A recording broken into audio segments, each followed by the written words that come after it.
saudara pendengar yang kami kasihi dimanapun Anda berada. Kembali bersama kami pada acara Telaga Tegur Sapa Gembala Keluarga. Saya Gunawan Santoso dari Lembaga Bina Keluarga Kristen, dan kali ini saya ditemani oleh Ibu Esther Cahya, Sarjana Psikologi. Kami akan berbincang-bincang dengan Bapak Heman Elia, Magister Psikologi. Beliau adalah seorang pakar dalam bidang konseling dan juga dosen di Seminari Alkitab Asia Tenggara, Malang. Perbincangan kami kali ini akan kami beri judul Anak Nakal. Kami percaya acara ini pasti sangat bermanfaat bagi kita sekalian, dan dari studio kami mengucapkan selamat mengikuti. Pak Eman, terima kasih Bapak berkesempatan untuk berbincang-bincang dengan kami pada kesempatan ini.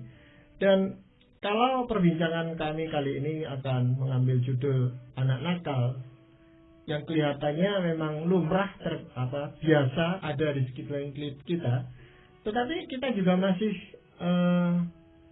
tidak punya suatu batasan yang tepat atau pengertian yang sama tentang anak nakal itu seperti apa, Pak? Seperti ini. Ya, anak nakal memang bergantung kepada penilaian orang tua. Biasanya orang tua kalau mengatakan anak ini nakal karena dia aktif sekali, atau karena dia itu sering melanggar peraturan yang ditetapkan orang tua, seperti itu yang biasa dikatakan oleh orang tua. Tetapi saya kira kita tidak bisa melabel, memberikan cap begitu saja bahwa anak ini nakal, karena kita harus bedakan kenakalan anak dengan misalnya apakah itu suatu keisengan atau memang suatu hal yang boleh dikatakan dia sebetulnya aktif, bergerak dan sebagainya. Sehingga kita memang harus berhati-hati dengan istilah nakal ini. Itu bukan dari sudut orang tua tadi senang atau tidak senang dengan tindakan anak. Jadi kalau orang tua itu merasa dirugikan atau merasa tidak senang dengan tindakan anak itu, lalu disebut nakal gitu. Itu juga bisa seperti itu. Tapi kalau kita mau menilai perilaku anak, seharusnya dari kondisi anak itu sendiri. Jadi kita berangkat dari keadaan anak itu sendiri, dan kita jangan menilainya dari secara subjektif dari penilaian kita sendiri. Cuma memang rasanya istilah anak nakal ini mudah sekali gitu ya tercetus dari mulut orang tua ataupun orang dewasa, begitu melihat anak-anak yang mungkin berperilaku atau bersikap kurang sesuai dengan yang kita harapkan, begitu Pak Heman ya. Tapi kalau Pak Heman katakan bahwa nakal itu harus dinilai jangan secara subjektif, baiknya bagaimana kita bisa membedakannya? Kalau kita mau menilai perilaku anak yang melanggar peraturan, kita akan melihat bahwa anak-anak ini, kalau dia sudah melanggar peraturan tanpa rasa bersalah yang memadai, meskipun pelanggarannya tergolong berat dan sebetulnya sudah ada usaha dari orang tua untuk benar-benar mendidik anak ini secara baik, maka kita bisa katakan anak ini melanggar peraturan, dan dalam tanda kutip mungkin anak ini dikatakan sebagai nakal. Anak ini seringkali tidak mau minta ampun, minta maaf, dan tidak pernah ada penyesalan yang sungguh-sungguh. Kalau kita paksa dia untuk minta maaf, dia tidak menyesal sungguh-sungguh. Nah, hal yang lain adalah pelanggaran-pelanggaran anak itu biasanya melampaui tingkat perkembangan anak. Jadi kalau misalnya masih sesuai dengan tingkat perkembangannya, kita katakan usil dan sebagainya. Nah, misalnya ya, anak kelas 3 SD, sebagai contoh melempar kepala gurunya dengan sengaja menggunakan penghapus papan tulis. Nah, itu tergolong perilaku kenakalan. Dan kemudian juga, selain tidak adanya rasa penyesalan, dia itu sebetulnya sudah tahu bahwa ada peraturan yang tidak boleh dilanggar. Tapi dia tidak peduli, dan dia juga tidak peduli bahwa ada orang lain yang dirugikan atau terluka. Biasanya anak-anak yang aktif saja, dia biasanya tidak sengaja melukai dan sebagainya. Tetapi ini dengan sengaja, meskipun dia melakukan pelanggaran, bahkan berusaha melukai, baik secara fisik maupun mungkin luka hati kepada orang lain. Nah, contoh yang Pak Herman tadi berikan, anak melempar gurunya, apa tidak bisa dikategorikan sebagai anak yang kurang ajar? Ya, saya kira bisa dikatakan sebagai kurang ajar. Di lain sisi, kita melihat bahwa anak ini sebetulnya melakukan suatu pelanggaran yang melampaui batas usianya, sehingga tergolong tidak wajar. Jadi, kalau kurang ajar itu dari sisi sopan santunnya, etika sosialnya. Kalau kita bilang anak ini melanggar peraturan atau melakukan kenakalan dalam tanda kutip, kita katakan anak ini melakukan perilaku yang melanggar, yang keterlaluan.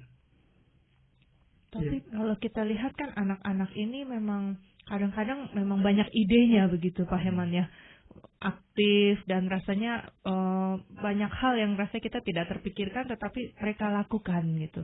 Jadi kalau memang seperti yang Pak Herman katakan sebagai kriterianya dari pelanggaran, kira-kira bagaimana kita bisa mengenali bahwa suatu perilaku mereka itu memang merupakan pelanggaran atau karena memang ya mereka iseng, ikut-ikutan teman begitu?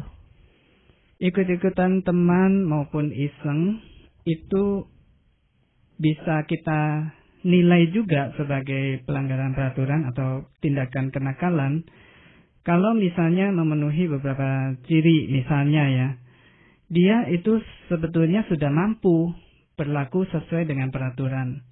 Dan dia sebetulnya tahu ada peraturan seperti itu. Dan biasanya dia juga bisa untuk mengikuti peraturan itu. Tetapi dia sengaja melanggar peraturan itu. Hal yang lain adalah dia sengaja dengan tindakannya itu berusaha menentang atau melawan misalnya guru, otorita atau orang tua atau orang lain, sengaja untuk menjengkelkan hati mereka. Nah, biasanya anak yang iseng atau usil itu tidak secara sengaja berusaha melukai hati orang lain, tetapi melakukan hal-hal seperti itu hanya untuk misalnya kesenangan diri dan sebagainya. Nah, ketika misalnya tanpa sengaja terjadi luka atau cedera pada orang lain, anak ini biasanya akan sangat menyesal. Berbeda dengan anak yang nakal. Nah, kenakalan itu memang terbawa dari lahir atau terbentuk karena lingkungannya, Pak? Saya cenderung mengatakan bahwa kenakalan itu bergantung kepada lingkungannya, baik cara mendidik orang tua maupun lingkungan sosial di mana tempat anak berada. Meskipun ada kalanya ada kenakalan tertentu yang disebabkan oleh pengaruh genetis. Misalnya saja pengaruh genetis ini menyebabkan anak-anak ini kurang peka secara naluri, secara emosi kurang peka. Ada anak-anak yang dilahirkan memang dengan kondisi seperti itu. Tetapi dalam keadaan yang umum, kita bisa katakan bahwa ini lebih bergantung pada lingkungan. Ya, kalau anak itu melakukan kenakalan tetapi di luar kesadaran dia atau sepengetahuan dia, hanya karena meniru-niru, itu bagaimana, Pak? Ya, kita memang mengetahui bahwa perilaku anak itu banyak dipengaruhi oleh caranya dia mencontoh dari lingkungannya dan sebagainya. Masalahnya adalah kalau dia mencontoh dari lingkungannya, pertama kali begitu ketahuan misalnya kita mengasah dia, mengarahkan dia, anak-anak ini akan bereaksi, mematuhi, atau setidaknya berlaku kooperatif, mau bekerja sama. Tetapi kalau ini sampai berkelanjutan dan pengaruh dari lingkungan sedemikian besar dan kemudian ditambah lagi dari pihak otorita terasa tidak berdaya, maka hal ini bisa berlangsung terus menjadi satu kebiasaan. Dan kebiasaan ini bisa mengikis suara hati anak, membuat anak tidak peka lagi terhadap penderitaan orang lain. Dalam hal ini, lama-kelamaan anak bisa terpengaruh menjadi nakal.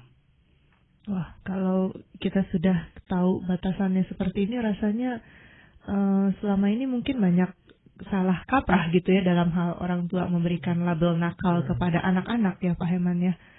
Karena kan kadang-kadang lupa kalau misalnya mungkin mereka belum mengerti tetapi sudah dianggap nakal. Padahal Pak Heman katakan harusnya pada saat anak sudah mengerti tetapi sengaja melanggar begitu Pak ya. Iya.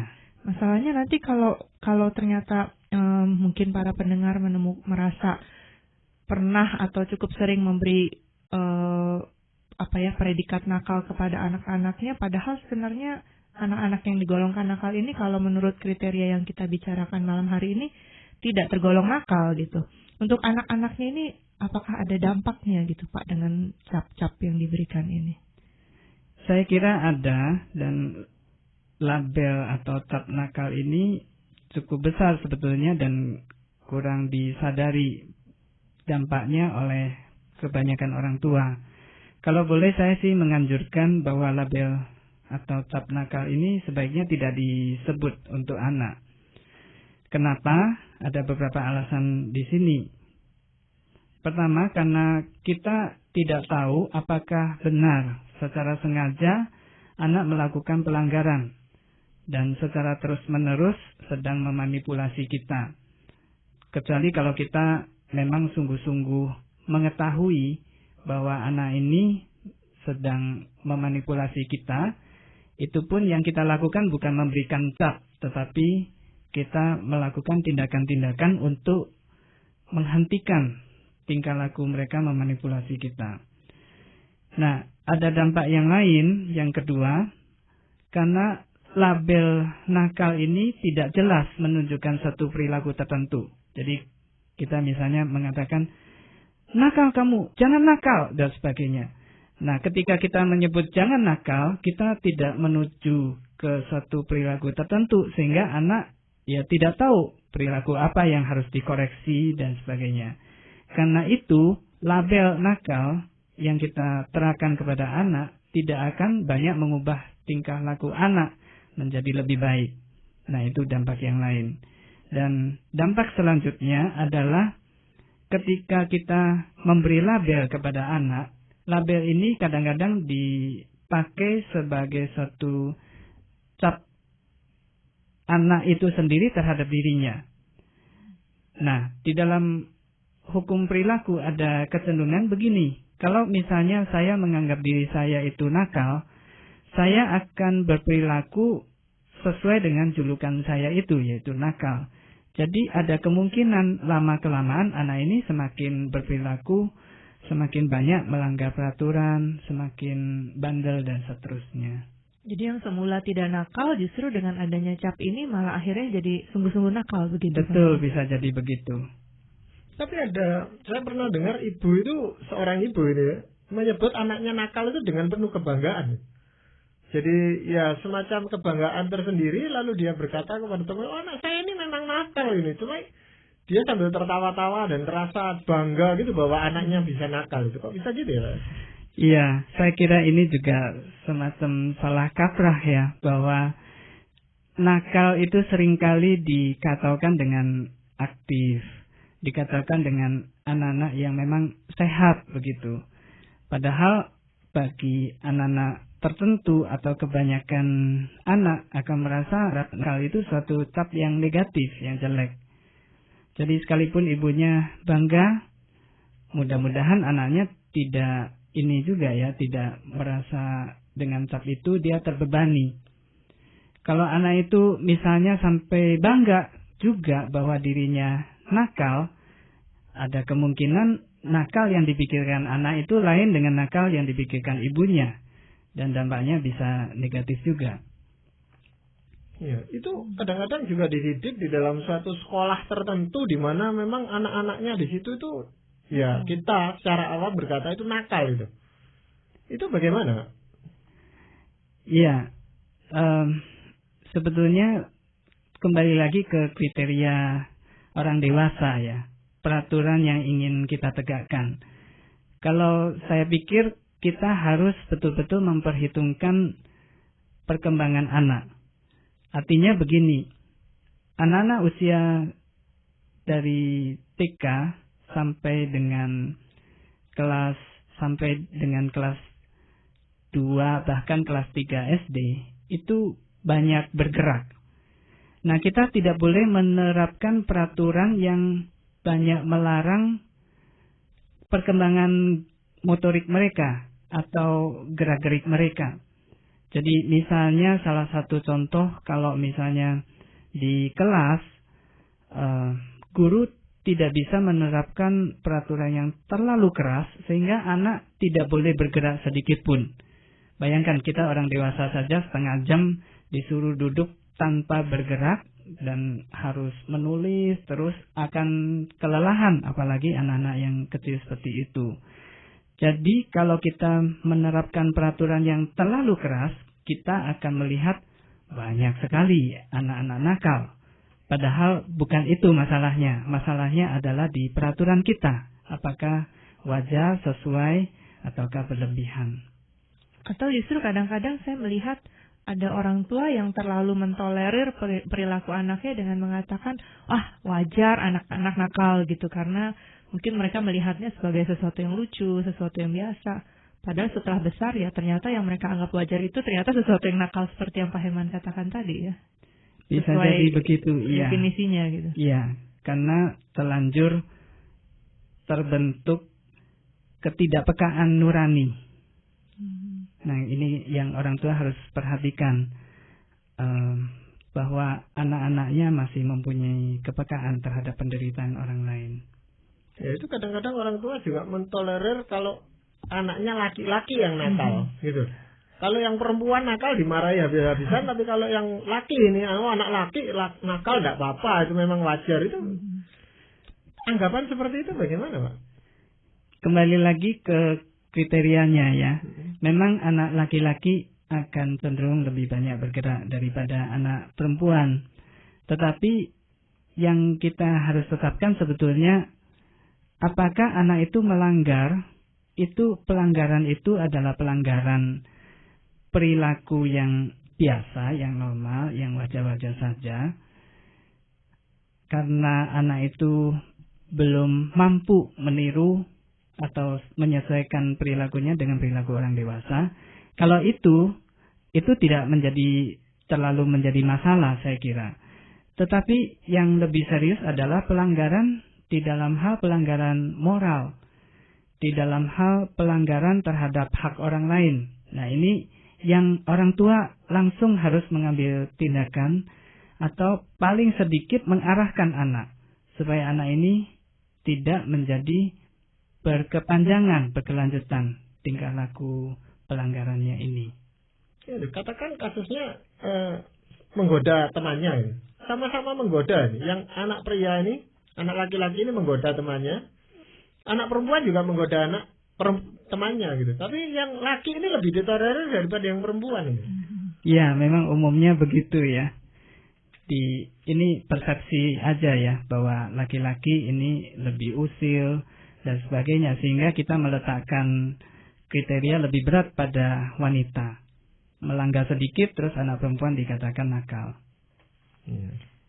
Bisa sebenarnya bisa diselidiki atau dicari penyebab yang lebih utamanya nggak Pak, yang menyebabkan anak-anak itu bisa nakal seperti itu? Anak-anak yang nakal seperti kriteria tadi, misalnya sampai melanggar peraturan tanpa rasa bersalah dan seterusnya, itu ada beberapa sebab yang memang saling berkait, susah dipisahkan satu dengan yang lain. Namun beberapa hal yang penting di sini saya kira adalah misalnya orang tua yang tidak harmonis, yang menyebabkan orang tua ini menghukum anak secara sewenang-wenang. Kalau anak dihukum secara sewenang-wenang, kemudian anak itu menderita banyak luka batin, mereka merasa frustrasi, kondisi-kondisi ini akan menyebabkan pemberontakan yang hebat dari anak. Nah, kondisi ini seharusnya diperbaiki lebih dulu. Dan sebetulnya di dalam keadaan seperti ini bukan orang tua itu berpikir hukuman apa ya yang sebaiknya saya lakukan atau lebih keras supaya anak menjadi kapok atau jera. Karena kalau ini dilakukan, nah anak akan semakin banyak memberontak. Kemudian kemungkinan lain dari anak nakal adalah karena kebutuhan emosi dan kebutuhan psikologis utamanya itu tidak terpenuhi. Misalnya saja kebutuhan akan kasih dan perhatian, terutama dari orang tua. Kebutuhan untuk rasa aman atau merasa terlindung juga dari orang tua itu tidak terpenuhi. Kebutuhan anak untuk mandiri.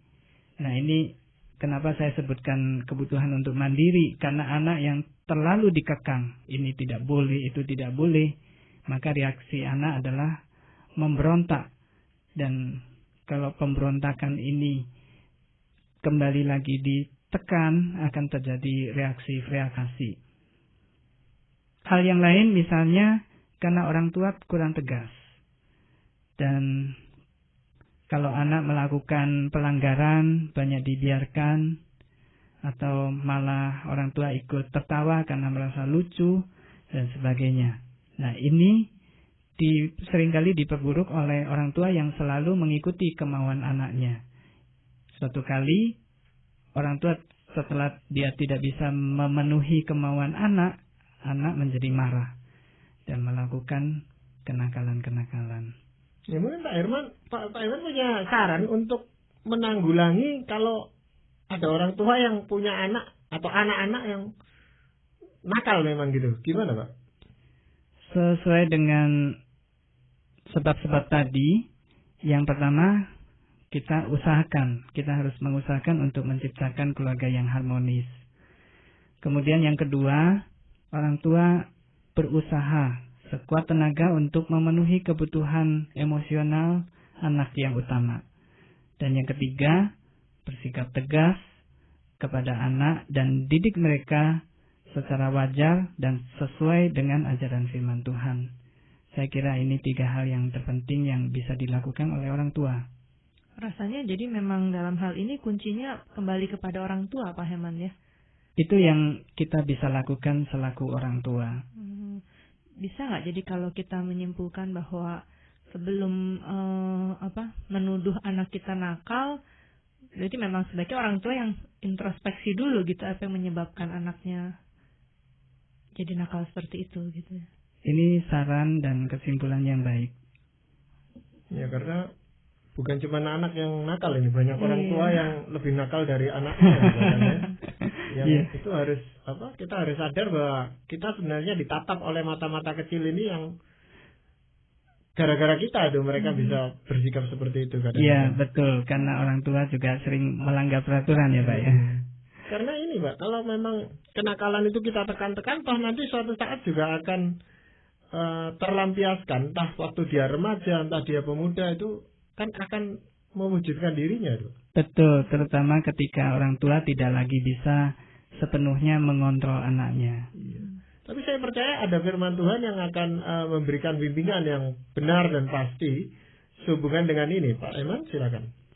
Amsal Salomo pasal 29 ayat 17 mengatakan demikian. Didiklah anakmu, maka ia akan memberi ketentraman kepadamu dan mendatangkan sukacita kepadamu. Ya, tegas sekali firman Tuhan ini mengatakan didiklah anakmu. Ya. Jadi itu menjadi tanggung jawab orang tua, saya rasa tidak bisa dilimpahkan kepada orang lain kan? Betul Pak. Ya, terima kasih sekali Pak Eman untuk kesempatan berbincang-bincang kali ini, dan saya percaya sekali bahwa perbincangan ini akan pasti menjadi berkat bagi banyak orang. Dan para pendengar sekalian, terima kasih Anda telah mengikuti perbincangan kami dengan Bapak Herman Elia, Magister Psikologi dalam acara Telaga, Tegur Sapa Gembala Keluarga. Kami baru saja berbincang-bincang tentang anak nakal. Dan bagi Anda yang berminat untuk mengetahui lebih lanjut mengenai acara ini, silakan Anda menghubungi kami lewat surat. alamatkan surat Anda ke Lembaga Bina Keluarga Kristen atau LBKK, Jalan Cimanuk 58, Malang. Anda dapat juga menggunakan email dengan alamat telaga@indo.net.id. Saran-saran, pertanyaan serta tanggapan Anda sangat kami nantikan. Dan akhirnya dari studio kami mengucapkan terima kasih atas perhatian Anda. Dan sampai jumpa pada acara Telaga yang akan datang.